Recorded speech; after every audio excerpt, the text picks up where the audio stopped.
Since gaining independence in October 1960, Nigeria has had a total of 14 presidents and heads of state, with 16 presidencies, each shaping the nation's destiny in vastly different ways, some with vision, others with fear, and many leaving behind legacies shrouded in tragedy. Of the 14 men who have ruled Nigeria, 8 have passed on. On the 8 presidents that are no longer with us, 2 were assassinated in cold blood, victims of coups that changed the course of Nigerian history. 5 others died from natural causes after years of service marked by both triumph and turmoil. And 1 death remains deeply mysterious and controversial, still sparking debate and conspiracy decades later. At the end of this video, we shall have an honorable mention, so watch till the end to find out. Today, 6 former presidents and heads of state remain alive, each carrying their own mark on the nation's stormy political past. In this video, we shall take a deep dive into how every Nigerian president died, and possibly their last words. We shall proceed in the order in which they died, from the earliest to the most recent, so grab your tissue as we go down the emotional memory lane. 1. Johnson Aguiyi Ironsi, 1924 to 1966. Major General Johnson Thomas Aguiyi Ironsi was Nigeria's first military head of state, a disciplined soldier and nationalist who rose to power after the country's first coup in January 1966. Born on March 3, 1924 in Umuahia, present-day Abia State, Ironsi was a career military officer known for his intelligence, charisma, and loyalty to the Nigerian nation. His rise followed the violent overthrow of Prime Minister Abubakar Tafawa Balewa's government, a coup largely led by young Igbo officers. Though Ironsi was not part of the plot, he took control of the situation and emerged as leader, hoping to restore order and unity. However, his short reign was marked by deep ethnic mistrust. Many in northern Nigeria believed the January coup was an Igbo conspiracy, since most of its victims were northern leaders. Ironsi's decision to abolish the federal system and centralize power through Decree No. 34 only deepened the suspicion, fueling resentment among northern officers and civilians. On July 29, 1966, barely 6 months into his rule, Ironsi was overthrown in a violent counter-coup led by northern soldiers. He was in Ibadan at the time, hosted by Lieutenant Colonel Adekunle Fajuyi, the military governor of the Western region. Both men were captured by mutinous troops led by Theophilus Danjuma. They were brutally beaten, tortured, and eventually executed in a remote area near Ibadan. Eyewitness accounts suggest Ironsi faced death with courage and calm. His reported last words reflected his military discipline and patriotism. His last words were, "Do your duty." His death marked the end of Nigeria's first military regime and plunged the nation deeper into ethnic division, laying the groundwork for the tragic Nigerian civil war that followed 3 years later. 2. Murtala Mohammed, 1938 to 1976. General Murtala Ramat Mohammed was one of Nigeria's most dynamic and fearless leaders, remembered for his bold reforms, uncompromising discipline, and fiery nationalism.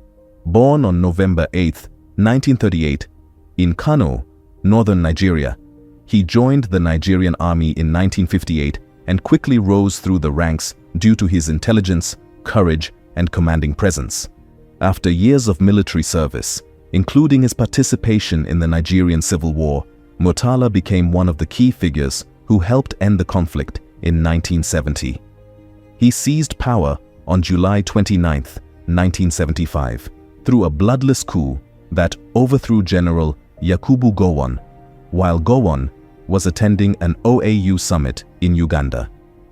As head of state, Murtala launched an ambitious campaign to reform Nigeria's corrupt system, dismissing thousands of civil servants accused of inefficiency, restoring national pride, and planning to return power to civilian rule. He was deeply admired for his decisiveness, simplicity, and strong anti-corruption stance. His famous slogan, "Fellow Nigerians," became a symbol of hope and change in a nation tired of stagnation. But his revolutionary pace earned him many enemies, both inside and outside the military. On the morning of February 13th, 1976, while on his way to work at Dodan Barracks, Lagos, Murtala's black Mercedes-Benz motorcade was ambushed at Ikoyi by a group of soldiers led by Lieutenant Colonel Bukasuka Dimka. The attackers riddled his car with bullets, instantly killing him and his aide-de-camp, Lieutenant Akintunde Akinsehinwa. Murtala's death shocked the nation. It was swift, violent, and carried out in broad daylight. Eyewitnesses reported that Murtala, caught off guard without his usual security detail, remained calm even as bullets shattered the windows of his vehicle. He was struck multiple times and died on the spot. Though there is no confirmed record of his exact last words, those close to him said his demeanor reflected defiance and composure, qualities that defined his life as a soldier and leader. The coup attempt failed, and Dimka was later captured and executed. Murtala's body was laid to rest in Kano with full military honors. His death transformed him into a martyr of national reform, and his vision for a disciplined, self-reliant Nigeria continues to inspire generations. Today, the Murtala Mohammed International Airport in Lagos stands as a lasting tribute to his brief but powerful legacy. 3. Dr. Nnamdi Azikiwe, 1904 to 1996. Dr. Nnamdi Benjamin Azikiwe, fondly known as Zik of Africa, was one of Nigeria's greatest nationalists, intellectuals, and founding fathers. Born on November 16, 1904, in Zungeru, northern Nigeria, Azikiwe was raised in a multicultural environment that shaped his Pan-African ideals. Educated in the United States, he earned multiple degrees in political science and journalism before returning to West Africa in the 1930s, determined to fight colonialism through education and the press. His newspaper, The West African Pilot, became a powerful tool for anti-colonial mobilization and political awareness. Dr. Nnamdi Azikiwe was instrumental in founding the National Council of Nigeria and the Cameroons, NCNC, which became a leading voice in Nigeria's struggle for independence. His charisma, eloquence, and intellectual brilliance made him a unifying figure across Nigeria's ethnic divides. When independence was achieved in 1960, Azikiwe became Nigeria's first Governor General, and later, in 1963, the country's first president when Nigeria became a republic. Though he held a largely ceremonial role, his presence symbolized national unity and the fulfillment of decades of struggle. After the military coup of 1966, Zik retired from active politics but remained an influential elder statesman. In his later years, he lived a quiet life at his home in Onitsha, occasionally offering advice on national issues. His health began to decline in the early 1990s due to old age and complications related to diabetes. On May 11, 1996, Nnamdi Azikiwe died at the University of Nigeria Teaching Hospital, Enugu, at the age of 91. His death was peaceful, surrounded by close family members and medical staff. According to accounts from those present, his final words were reflective of his lifelong belief in unity and faith in the Nigerian dream. His final words were, "Tell my people to remain one." The announcement of his death plunged the nation into mourning. Tributes poured in from across Africa and beyond, recognizing him as a visionary who gave his life to the liberation of his people. His body was laid to rest in Onitsha, where a grand mausoleum was later built in his honor. Zik's legacy as the father of Nigerian nationalism endures, a man whose pen, voice, and vision inspired an entire continent toward freedom and self-determination. 4. General Sani Abacha, 1943 to 1998. General Sani Abacha was one of the most powerful and controversial figures in Nigeria's history, known for his iron-fisted rule, immense wealth, and mysterious death that continues to spark debate decades later. Born on September 20th, 1943 in Kano State, Abacha joined the Nigerian army in 1963 and steadily rose through the ranks due to his loyalty, cunning, and ruthlessness. He played a decisive role in every successful coup from 1966 to 1993, eventually becoming Nigeria's head of state on November 17, 1993, after overthrowing the interim government of Chief Ernest Shonekan. During his 5-year rule, Abacha centralized power in the military, crushed political opposition, and jailed critics, including Chief Moshood Abiola, the presumed winner of the 1993 election. His government was marked by widespread human rights abuses, suppression of press freedom, and massive corruption. Despite this, he maintained strict economic control, reduced Nigeria's foreign debt, and stabilized the Naira. To some, he was a nationalist. To others, a brutal dictator who ruled by fear. On June 8, 1998, General Abacha died suddenly at the presidential villa in Abuja under mysterious circumstances. The official account stated that he suffered a massive heart attack shortly after retiring to bed. However, rumors quickly spread that he had been poisoned, allegedly after spending the night with 2 Indian prostitutes or consuming a poisoned apple or tea. His sudden death, without any prior illness, fueled countless conspiracy theories, especially since it occurred just 1 day before he was to announce the release of political prisoners, including Moshood Abiola. Abacha's body was buried within hours in Kano, without an autopsy, in line with Islamic customs, a move that only deepened public suspicion. Witnesses described chaos and disbelief in the corridors of power as news of his death spread. While no one can confirm his final words, accounts from those near him suggest he collapsed suddenly after saying he was not feeling well. Within minutes, Nigeria's most feared ruler was gone. His death ended one of the darkest and most secretive eras in Nigeria's history. Yet, even in death, Abacha's name remains synonymous with corruption and mystery. Billions of dollars looted during his rule continue to be traced and repatriated from foreign accounts to this day. 5. Umaru Musa Yar'Adua, 1951 to 2010. Umaru Musa Yar'Adua was Nigeria's 13th president and one of the most soft-spoken, humble, and reform-minded leaders the nation ever had. Born on August 16, 1951, in Katsina State, Yar'Adua hailed from a prominent Fulani family known for political influence and Islamic scholarship. His father was a minister during Nigeria's First Republic, and his elder brother, General Shehu Musa Yar'Adua, served as chief of staff under General Olusegun Obasanjo's military government. Umaru studied chemistry at Ahmadu Bello University, where he later became a lecturer before venturing into politics. He began his political career during the early 1990s, becoming the governor of Katsina State in 1999 under the People's Democratic Party, PDP. His administration earned respect for transparency, efficient governance, and educational reforms.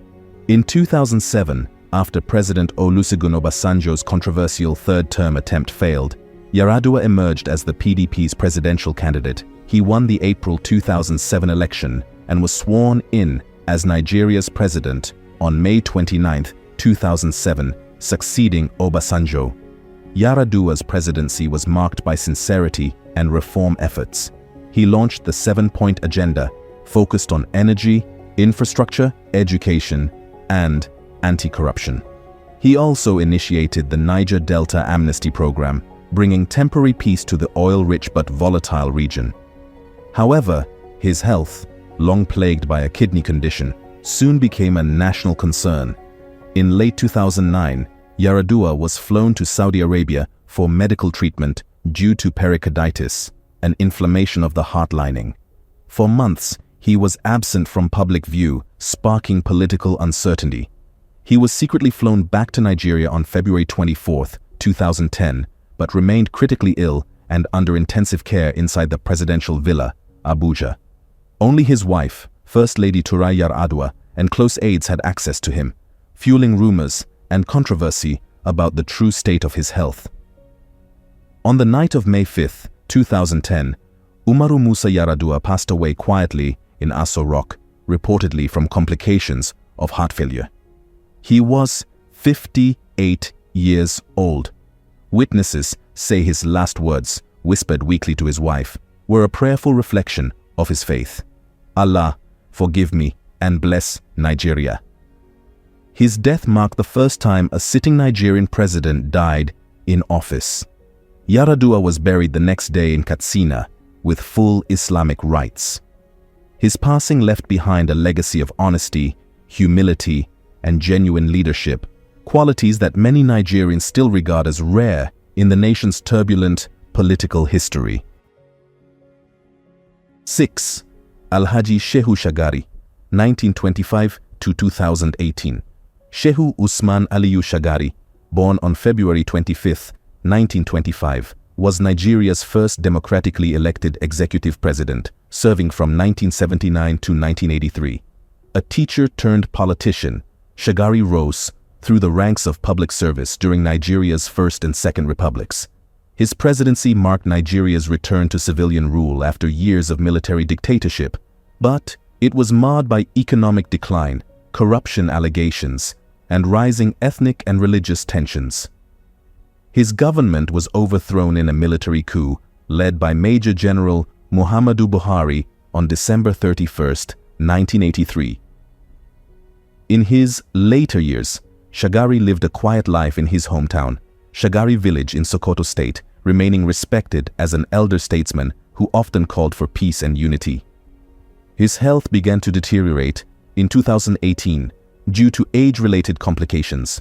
On December 28, 2018, he died at the National Hospital in Abuja at the age of 93. Reports indicated that he had been admitted following a brief illness. His death was peaceful and due to natural causes. Nigeria mourned him as one of its few leaders who left power without bloodshed or vengeance. He was buried the next day in his hometown with full national honors. 7. Chief Ernest Shonekan, 1936 to 2022. Ernest Shonekan served briefly as the head of the interim national government of Nigeria from 26 August to 17 November 1993. He assumed office in the wake of the annulment of the 12th of June 1993 presidential election, a tumultuous period in Nigerian politics. His government struggled with mounting economic difficulties, widespread labor strikes, and a political legitimacy crisis, and was ultimately overthrown in a bloodless coup led by Sani Abacha. Shonekan died on the 11th of January 2022 at age 85 at Evercare Hospital, Lekki, Lagos, Nigeria. His family attributed his passing to natural causes. In a later statement, his widow revealed that he had suffered from acute pneumonia, which he had struggled with prior to his death. In summary, Shonekan's death followed a period of illness marked by pneumonia. He passed away peacefully, and the circumstances leading to his death were health-related rather than political or violent. 8. Muhammadu Buhari, 1942 to 2025. Muhammadu Buhari was born on the 17th of December 1942 in Dora, Katsina State, Nigeria. He trained as a soldier and rose through the military ranks, playing a significant role during the Nigerian Civil War and later in governance. He first became head of state of Nigeria in January 1984 after a military coup, serving until August 1985. He then transitioned into civilian politics and achieved a historic landmark in 2015 when, on his fourth attempt, he won the presidential election, becoming the first opposition candidate to unseat an incumbent in Nigeria. He served as democratically elected president from 2015 to 2023. Buhari's presidency was marked by strong rhetoric against corruption and a self-image of austerity and discipline. However, his time in office also saw persistent challenges: economic recessions, foreign exchange instability, low oil production, widening insecurity, and accusations of authoritarian tendencies. especially during the EndSARS protests and in handling Islamist insurgencies. He left office in 2023 and withdrew largely from public life. In the weeks leading up to his death, he traveled to London for medical treatment. His health had been a matter of public concern for several years, including extended periods abroad receiving care. On 13th July 2025, at around 4:30 p.m., Buhari died in a clinic in London, aged 82. While the precise illness was not fully disclosed publicly, it was described as a prolonged illness. His body was repatriated to Nigeria, and on the 15th of July 2025, he was buried in his hometown of Daura, Katsina State, under full state honors and amid national mourning. Here is an honorable mention, though he was not a president. Abubakar Tafawa Balewa, 1912 to 1966. Sir Abubakar Tafawa Balewa was Nigeria's first and only prime minister, serving from 1960 until 1966. Born in 1912 in Bauchi State, he was a respected teacher and politician, known for his calm demeanor, modest lifestyle, and strong advocacy for unity in Nigeria's early years of independence.